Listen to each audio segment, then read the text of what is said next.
kufika kwenye mradi wetu huu wa barabara ya Kenya Ukutini.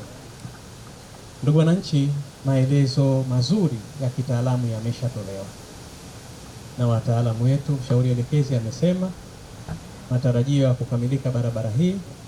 Mheshimiwa Naibu Waziri ameeleza changamoto zilizopo, na mimi niwahakikishie hayo aloeleza Naibu Waziri ndio maelezo ya serikali, na sisi tutasimamia hayo. Swala la fidia kama ambavyo ameeleza, fidia tunazo nyingi sana. Kila pahala mnaona mabarabara tunajenga mengi mno.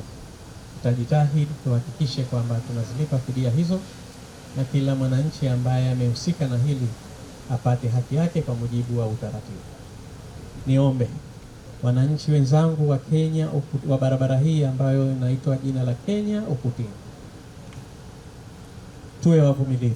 Najua mmeshavumilia, lakini kwa mujibu wa mshauri elekezi muda ambao umebaki kukamilika barabara hii kwa kiwango cha lami pamoja na mambo yake mengine ni mdogo sana, maana tumeambiwa mwishoni mwa mwezi wa sita. Kwa hiyo leo tunazungumzia tarehe 23 mwezi wa 4. Kwa hiyo tuna mwezi mmoja na wiki moja tu.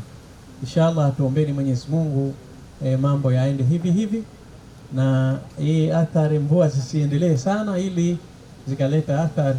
Manake wakandarasi hawawezi kuweka lami wakati mvua ikiwa kubwa, na hii nadhani ni moja kati ya changamoto ambazo zimezuia kidogo ni hii. Sasa sisi tunasema barabara hii tutaikamilisha ndani ya kipindi kifupi kijacho, ili wananchi wa Kenya Ukutini basi na wao wapate usafiri wa uhakika, barabara iwe ya lami vizuri, na hatimaye tuendelee na taratibu zetu za kimaisha kama kawaida.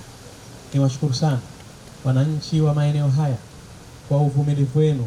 Kwa kweli, pamoja na changamoto ndogo hizi, lakini bado hatujasikia kesi kubwa. Ni watu haki yao, wanasema fidia yake tutalipa. Hakuna mtu ambaye hatutamlipa fidia kwa wale ambao wanastahili kwa mujibu wa utaratibu. Kwa hiyo niwaombe wananchi wenzangu wa Kenya Ukutini, tushirikiane na kiongozi wetu wa nchi, kwa maana ya rais wetu wa Zanzibar. Rais amefanya kazi kubwa na anaendelea kufanya kazi kubwa. Haya yote tunayofanyiwa kwa kweli ni ahadi zake. Alituahidi kwamba barabara hizi atazitengeneza kwa kiwango cha lami. Hatua zinaonekana, kazi inaendelea, na mimi nataka niwahakikishie kwamba jambo hili litafanyika na litamaliza kwa salama.